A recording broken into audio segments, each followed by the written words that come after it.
Hey y'all, my name is Cameron and I am a second year PA student about to start clinicals in literally a week. And I have been given the task to talk about note taking and organization. So I just want to preface the video by saying that note taking in general compared to your first semester is going to be a little different. This time you're diving into foundations and you're actually applying clinical medicine, much different than the beta and alpha receptors that you have learned in physiology. So you're going to take things from etiology and risk factors all the way to diagnosis and treatment. So I just want to preface that. I also want to mention that I tried to gather some various perspectives from my classmates just to make sure that I was giving you a cohesive and comprehensive view on the different options that you can take and pathways that you can take to just note taking and organization in general. So I didn't want to just say, this is what I do, this is what works for me. I wanted to make sure that I was asking my classmates to make sure that I gave y'all different options in terms of studying. So first off, I want to talk about just note taking in general. I would say that overall, our class as a whole utilized some very core items, and those things would be like chart making. Cram the Pants podcast was super helpful. A lot of people downloaded Smarty Pants just in order to test yourself and get some sort of comprehensive. They have some different charts and breakdowns of the NCCPA breakdown. And then also, I just discovered a new podcast while I was studying for the summative exam, and it was called PA in a Flash. So physician assistant in a Flash. And that was just helpful more once you've studied and you want to test yourself. So all of that aside, we'll talk about more of those in detail, but I just wanted to give you some ideas of some of the things that we utilize as a class. So chart making. You're going to hear, look at your charts, make your charts. Dr. Cavalier loves to say, look at your charts, make your charts. And I would definitely say that those are the most beneficial item in terms of note taking that is going to get you through foundations. So what I mean by a chart is basically what I did was there were 6 columns all the way to the left, etiology. Within etiology, that was, is it an autoimmune disease? Is it a genetic disorder? If it is, what gene is it related to? And then further on, does it affect males more than females? What age groups? And then further into that, risk factors. So that was one column. Next column would be symptoms. So are they presenting with cough, runny nose, headache? I'll list that in that column. And then the next column, I'll list my physical exam signs. So in appendicitis, you'll learn like there are 4 maneuvers that you can make, that you can do, and you list those out. So Rovsing sign, Psoas sign, etc. And then next to that, I would do labs and imaging. So depending on which diagnosis it was, labs may take precedence over the imaging. So I would list those out. I could insert pictures and whatnot. And then the very last column would be my treatment / prognosis, or like additional notes. So I'd list out first line treatment, second line treatment. If there was anything specific to that treatment, I'd list it in that category. This is just like a note taking tip in general that I use because I'm just a bit anal when it comes to stuff like that. I changed the margins on all of my notes on Word into narrow, and I changed them into landscape. So if you're utilizing the charts, I would definitely utilize those margins because it just gives you a way, it spaces it out, and it allows you to fully see the chart without it being jam-packed. Or if you have a really long treatment column like you will have for hypertension and diabetes, it utilizes that space a little bit better. So that's just a little Cameron tip because I'm weird like that. So definitely use the charts. Last year, we had a girl who talked to us about note taking, and she really harped on the charts. Dr. Carter applauded her for her chart making abilities, and we definitely used hers as a guide for ourselves. So I would definitely utilize the chart making in your note taking.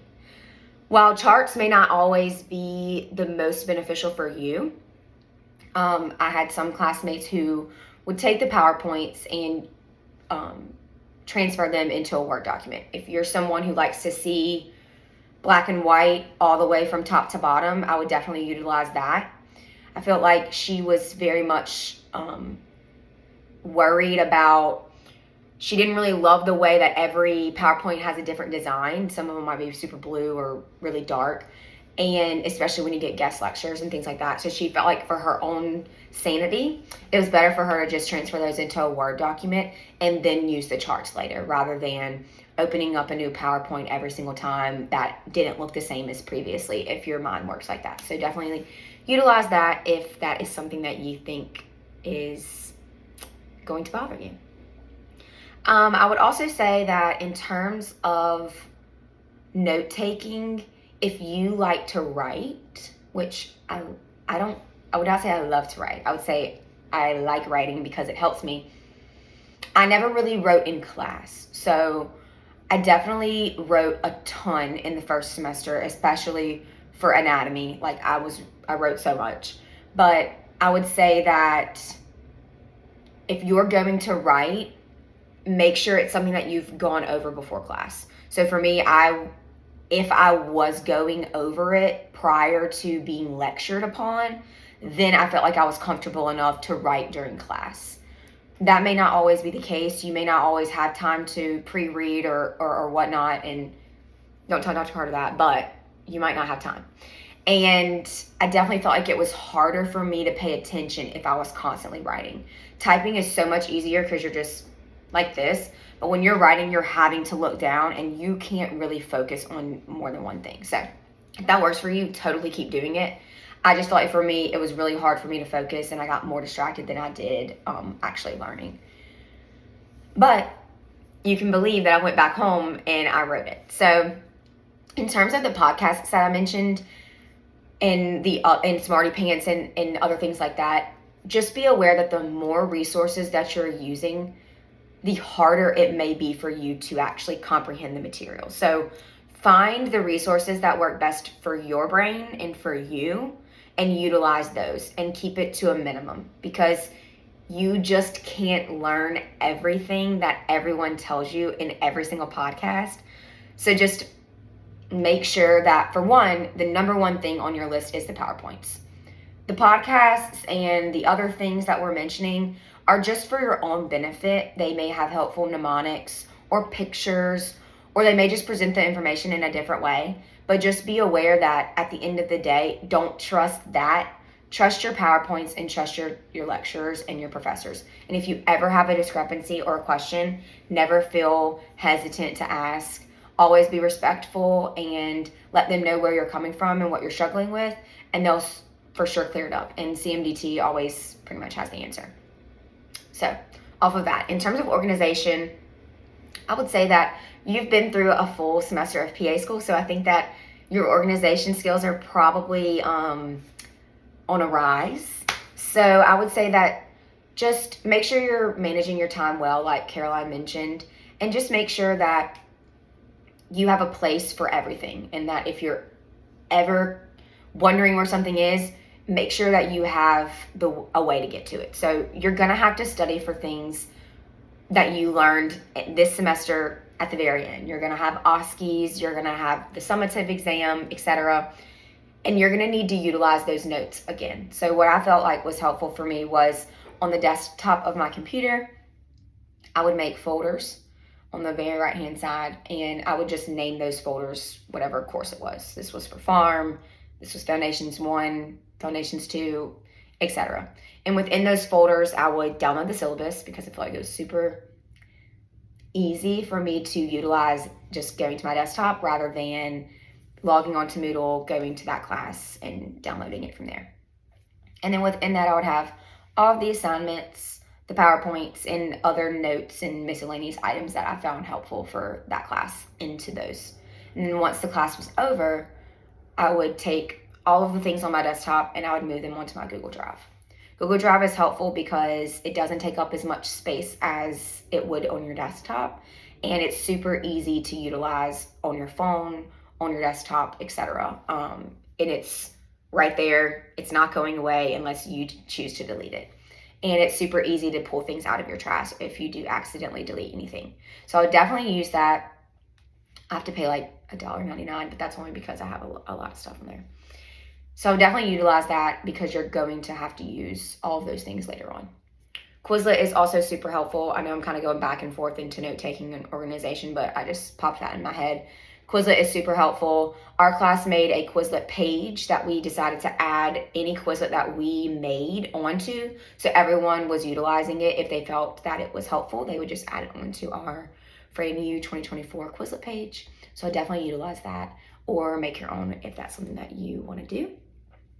And then also in terms of organization, I would say that I always made sure to charge my computer, bring my dark screen, and I always brought a empty like 3-pronged folder just to class, just in case that we were given like case study papers, any items that we utilized in class that weren't going to get demolished in my book sack or in my back seat. I would bring that just to make sure that if I was having any items that I needed to bring home, that they were in a safe place. So I would definitely just utilize your buddy, like Caroline will also mention. They're very helpful, and we want to help you as much as possible because we don't want to see you maybe in a deep dark pit like we may have been in. So utilize your resources.